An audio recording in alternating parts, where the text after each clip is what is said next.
Olá, eu sou a Maíla Valente, da FUBA, Educação Ambiental e Criatividade. Bom, os contextos não escolares são muito diversificados e podem ser projetos em espaços educadores, como em áreas protegidas, em museus, em zoológicos, em centros culturais. Pode ser projetos com a comunidade de bairro, comunidades tradicionais. E também elas podem envolver atividades pontuais ou contínuas, depende do projeto, né? E um dos grandes desafios da educação não formal, especialmente para quem vai trabalhar com a comunidade, é mobilizar o público.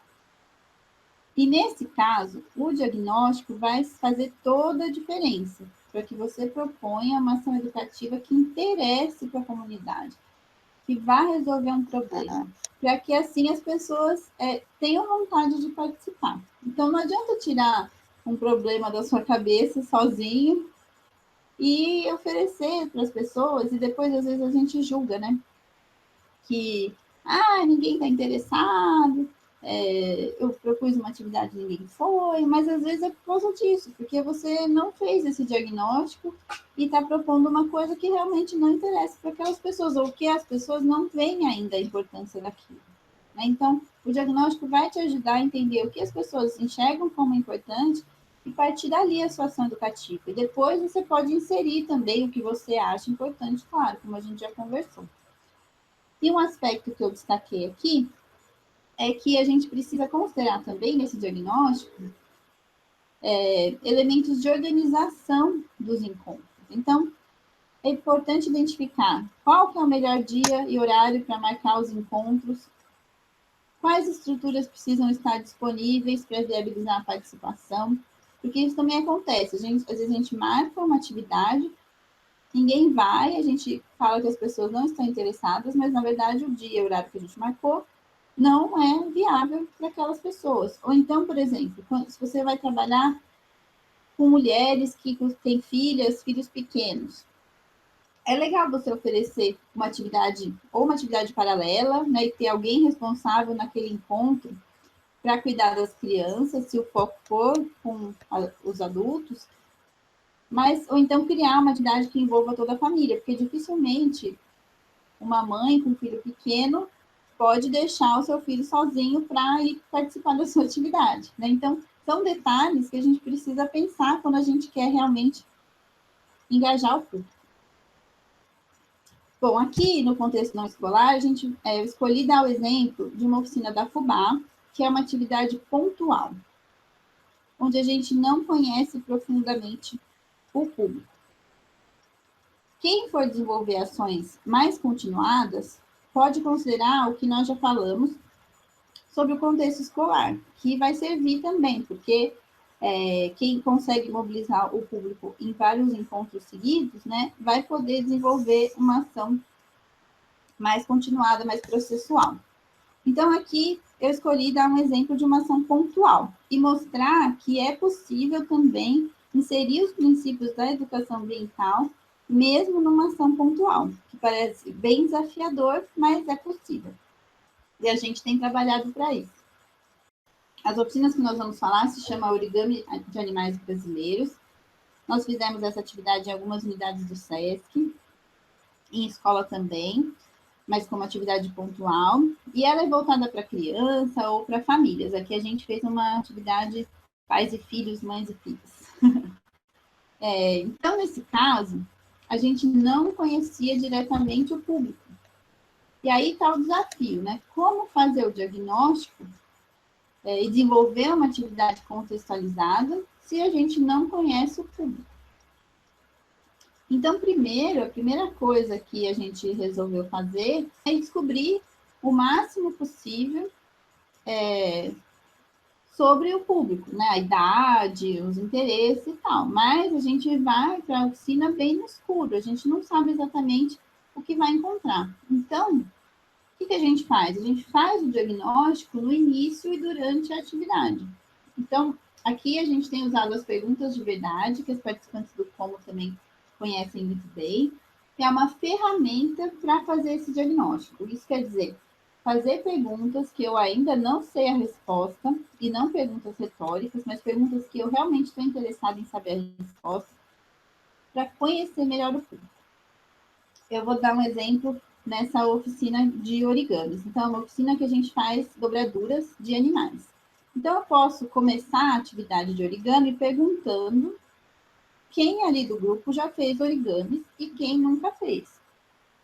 E aí, se eu descobrir, por exemplo, que todas as crianças ali acabaram de ter uma aula super completa sobre origami, eu já sei que eu não vou precisar me preocupar em explicar tão detalhadamente o passo a passo das dobraduras. Ou ao contrário, se eu descobrir que ninguém ali nunca fez origami na vida, então eu sei que vai ser bom eu mostrar algumas dobraduras básicas, talvez antes de começar, mostrar que precisa dobrar, encostar a pontinha com pontinha, enfim. Então, isso é uma coisa muito simples, que parece até óbvio, mas que muita gente que realiza atividades pontuais, como oficinas, trilhas, visitas em museus, etc., muitas vezes não faz, por incrível que pareça. Então, muitas educadoras e educadores chegam com a atividade toda pronta e vão seguindo aquele roteiro sem considerar as demandas do público. E por isso que uma atitude fundamental para educadoras e educadores é a flexibilidade. Você precisa estar preparada, porque talvez você precise mudar o seu planejamento, mudar o seu roteiro, mesmo na hora, né? E de acordo com o que o público vai te mostrando, vai te apresentando. Característica essencial é estar aberta para ouvir o público. A gente também trabalhou isso no curso, né? E ouvir de verdade. Então, não é fazer qualquer pergunta, receber a resposta e continuar o seu roteiro pré-definido. É realmente ouvir o que as pessoas estão te falando e considerar essa resposta no desenvolvimento da atividade. Bom, agora aqui eu vou falar sobre a definição dos objetivos e como que esses objetivos se relacionam ao conteúdo e ao desenvolvimento da atividade. Nessa oficina de origamis, a gente tinha alguns objetivos, né? O primeiro de valorizar a fauna brasileira. Então, nós escolhemos esse objetivo justamente porque a mídia, os livros, os brinquedos, geralmente mostram animais que não vivem no Brasil, né? Urso, leão, girafa, que mais? Lobo. Então, essa é a nossa parte da definição dos objetivos, né? Então, a gente considera que é importante que as crianças conheçam a nossa fauna e nós escolhemos fazer isso de uma forma criativa por meio dos origamis, como uma brincadeira. Além disso, nós queremos que as participantes percebam que esses animais estão mais próximos delas do que elas imaginam, né? E que as nossas ações interferem na vida dos animais e também que a vida desses animais interfere na nossa vida. Então, por isso, a gente escolheu fazer dobraduras de animais relativamente comuns aqui no estado de São Paulo, aí é contextualização, que é onde a gente tem feito as oficinas, e inclusive de alguns animais que costumam aparecer na cidade. E aí, a cada dobradura, a gente vai conversando com as crianças e com os adultos que estão presentes sobre as características desses animais. A gente mostra foto, pergunta o que elas já sabem sobre esses animais, se elas já viram ao vivo esses animais. Bom, um outro ponto que a gente considerou e tem considerado para todas as nossas oficinas, que eu quero mostrar para vocês, é respeitar e incentivar a autonomia das participantes. E esse é um desafio também, né? Quando a gente se propõe a uma atividade dialógica, a gente precisa pensar nisso. E como o origami é uma coisa muito direcionada, né? Ou seja, tem um passo a passo para dobrar, que aí você vai chegar no resultado final daquela dobradura, a gente resolveu trabalhar a autonomia na decoração da dobradura. Então, depois de dobrar os animais, a gente deixava um tempo para que as crianças decorassem as suas dobraduras da maneira que elas quisessem, fazendo olhinho, pintando. E a gente também, antes de começar a dobradura, a gente tinha vários papéis coloridos, né? E deixava a criança escolher a cor do papel que ela ia usar para fazer cada animal. E elas escolhiam. Dessa forma, as crianças poderiam criar, né, sem uma receita a ser seguida, os seus próprios origamis. Eu queria que vocês percebessem que, de novo, isso é uma coisa bem simples, que parece um detalhe, mas que faz diferença. Imagina se a gente falasse para as crianças: bom, vocês fizeram um tucano, agora pintem o olho de azul, pintem o corpo dele de preto, o bico de amarelo. Então, se a gente fizesse isso, a gente estaria perdendo a oportunidade de trabalhar a autonomia e a criatividade das crianças e deixando a atividade menos dialógica e mais impositiva. Inclusive tem uma história que eu quero contar para vocês que foi muito emblemática sobre isso. Na nossa primeira oficina teve um menino que ele não gostou das dobraduras das aves, porque ele achava que a asa não estava clara, não estava aparecendo. Vocês podem ver aí no tucaninho, é uma dobradura bem simples, realmente não aparece a asa. E o que ele fez? Ele cortou um papel, fez uma asa para o tucano, fez uma asa para a arara e colou na dobradura dele. Então, imagina se a gente dissesse para ele que estava errado, né? A gente já está inibindo totalmente a criatividade e a autonomia dele. Então, de novo, né? Parece um detalhe, mas faz diferença. Esses cuidados fazem diferença. Bom, e agora eu queria dar um exemplo de como a avaliação, junto com a criatividade, podem interferir na qualidade do nosso trabalho na hora de planejar uma atividade pontual. Vou contar para vocês de uma modificação que a gente fez nessa oficina que trouxe um salto de qualidade enorme para ela. Nas primeiras oficinas, a gente apenas fazia o origami e a gente falava algumas características dos animais, conversava com as crianças, né, sobre eles. Mas a gente achou que ainda faltava alguma coisa. Que a oficina estava ainda muito focada em só apresentar informações sobre os animais e, claro, né, na habilidade de fazer os origamis.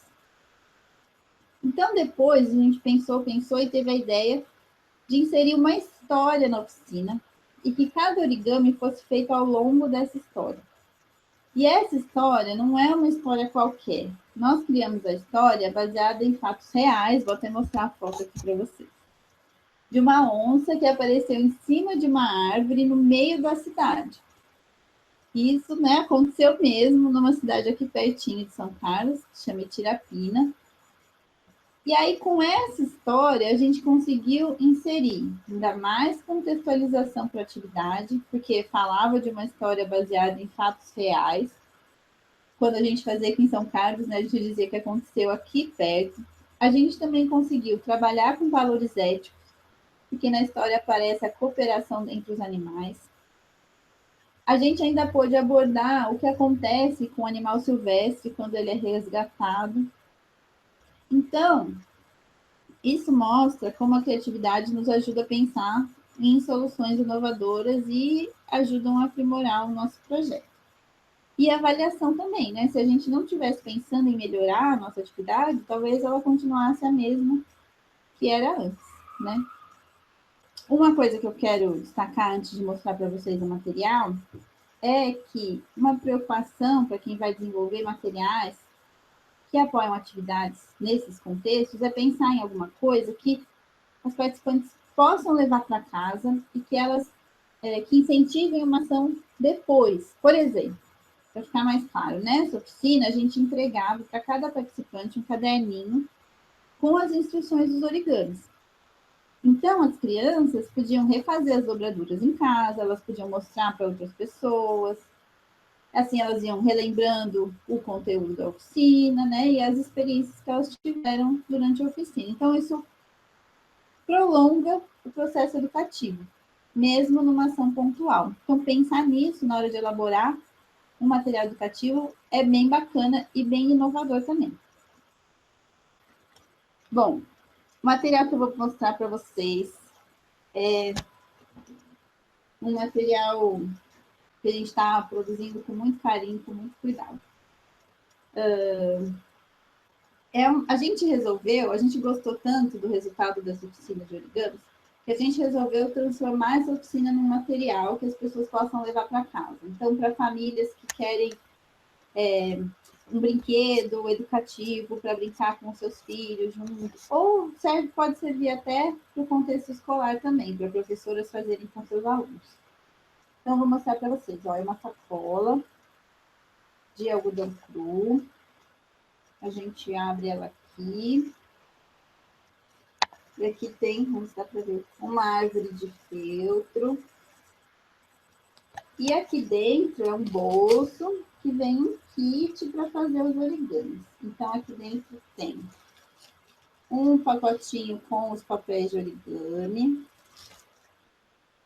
Aqui vem o livrinho com a história da onça que apareceu em cima da árvore no meio da cidade. A gente também vai colocar, né? Isso aqui é só um teste. As fichas das instruções dos origamis, de cada origami. Vai uma fichinha de cada um. A gente também vai colocar as fotos reais dos animais. Então, aqui, ó. As fotos reais de cada bicho, que é feito na dobradura. E quero mostrar uma coisa para vocês também, que essa sacola, ela vai servir de apoio. Então, as crianças vão fazer a sua dobradurinha, aqui eu tenho um lobo-guará, e aqui atrás vai vir um kit com um pedacinho de velcro com adesivo, que elas vão colar na dobradura que elas fizerem, e elas vão colar o seu lobo aqui no cenário da árvore, que é onde acontece a nossa história. E aqui, a mesma cordinha que fecha a sacolinha ainda serve para pendurar. Então, se quiser pendurar a sua arte de origamis de animais, que aqui a gente chamou de animais do cerrado, para ficar mais contextualizado ainda. Então, pode pendurar também. Não é muito fofo? Vocês gostaram? Nós estamos apaixonados. Então, ó, tudo que a gente pensou, além de toda aquela preocupação que a gente já teve na oficina, né, que está tudo inserido aqui nesse material. Além disso, a gente ainda pensou, na hora de produzir esse material, na sustentabilidade dos materiais que a gente vai usar. Então, para ser coerente, né, a gente poderia fazer um material, sei lá, de plástico, mas não é o que a gente quer, né? A gente quer incentivar a sustentabilidade. Então, isso é uma coisa importante também para se pensar, né? Que tipo de material você está usando para confeccionar o seu material educativo. Então, aqui a gente usou tecido, algodão cru, a gente usou feltro, a gente vai usar papel reciclado dentro. A gente contratou uma costureira, incentivando a economia local, pagando um preço justo, a gente tem conversado com ela para realmente, né, que ela também receba pelo trabalho que ela vai fazer. As fotos, que não são essas ainda que eu mostrei para vocês, essas são as que a gente usa na oficina, a gente também vai conversar com um fotógrafo amigo nosso para colocar as fotos com direitos autorais no material. Então, teve todo esse cuidado da confecção do material mesmo, né? Além disso, a gente pensou no design, não só para ficar bonitinho, que a gente acha que ficou uma fofura, mas também para que tudo seja claro, que as instruções sejam claras, que as pessoas consigam fazer sozinhas, porque vai ser um material que não vai ter a nossa mediação, né? Diferente da oficina. Então, a gente precisa pensar no design como uma coisa funcional também, não só pela aparência, né? Mas que ele funcione bem para alguém que vai usar sozinho. A gente também pensou na linguagem, então na história, porque quando a gente está na oficina, a gente adequa a linguagem na hora, né, de acordo com o público. Então, como esse é um material estático, como eu falei, né, então a gente tem que pensar muito bem na linguagem que a história está escrita, mas ao mesmo tempo, né, a gente quis inserir alguns termos que são usados na conservação de animais silvestres. E as fotos que a gente está fazendo questão que faça parte desse kit, para que as crianças possam ver o animal real, né? Porque elas vão fazer de origami uma representação desses animais. Então, para que elas possam conhecer de fato esses animais como eles são de verdade. Então, essas todas foram as nossas preocupações para elaborar esse material. Então, dá para perceber que a gente conseguiu juntar, né, num único material, com um tema bem específico, que é fauna do cerrado, a gente conseguiu reunir vários princípios da educação ambiental. Então, uma diversidade de conhecimentos, e não é um conhecimento genérico, é um conhecimento contextualizado, o trabalho com os valores, o incentivo à convivência dos adultos e as crianças, porque vai ser um brinquedo educativo, que mãe, pai, filho, filha vão brincar juntos, a sustentabilidade na confecção do brinquedo. Então, tudo isso está reunido num único material. Então, quando elaborar um texto, um material assim, de comunicação rápida, esses cuidados também podem estar presentes. E é assim que a gente tem feito aqui na FUBA. Bom, estou terminando. Eu acho que deu para perceber, né, nessa aula, é possível, sim, aplicar, né, colocar em prática diferentes princípios da educação ambiental em qualquer contexto. E que, para isso, a gente precisa de intenção, então, escolher fazer isso, sair do piloto automático. A gente precisa de reflexão, de analisar bem o que a gente está fazendo, repensar, reavaliar. A gente precisa de criatividade para fazer coisas inovadoras, pensar coisas diferentes. E também de muito trabalho, né? Dá para ver que fazer isso dá muito trabalho. Não é chegar despreparado para uma atividade com qualquer coisa que vier na sua cabeça. Não, tem muito planejamento, tem muito cuidado envolvido. Então, para fazer um trabalho coerente, a gente precisa realmente se dedicar para isso. E era isso que eu tinha para falar para vocês. Eu espero que tenha sido bom, que tenha sido útil. Se vocês quiserem fazer alguma pergunta, fazer mais algum comentário, alguma coisa que vocês esperavam que a gente falasse, que a gente não falou aqui, fiquem à vontade. E também, se você ainda não se inscreveu no Fubazine, pegou o link pelo Facebook e ainda não estiver recebendo os nossos Fubazines e quiser se inscrever e receber as nossas mensagens, são mais ou menos quinzenais. A gente compartilha bastante coisa interessante lá sobre educação ambiental. Assinar lá nosso Fubazine. Tem o link aí no início do nosso bate-papo. Muito, muito obrigada pela presença. A gente da FUBA realmente espera que esse conteúdo tenha sido útil, importante, que te inspire a realizar atividades cada vez mais incríveis de educação ambiental por aí, independente do contexto que você trabalhe. Muito obrigada pela confiança, foi muito bom estar com vocês todo esse tempo e vamos todos continuar em contato, tá bom?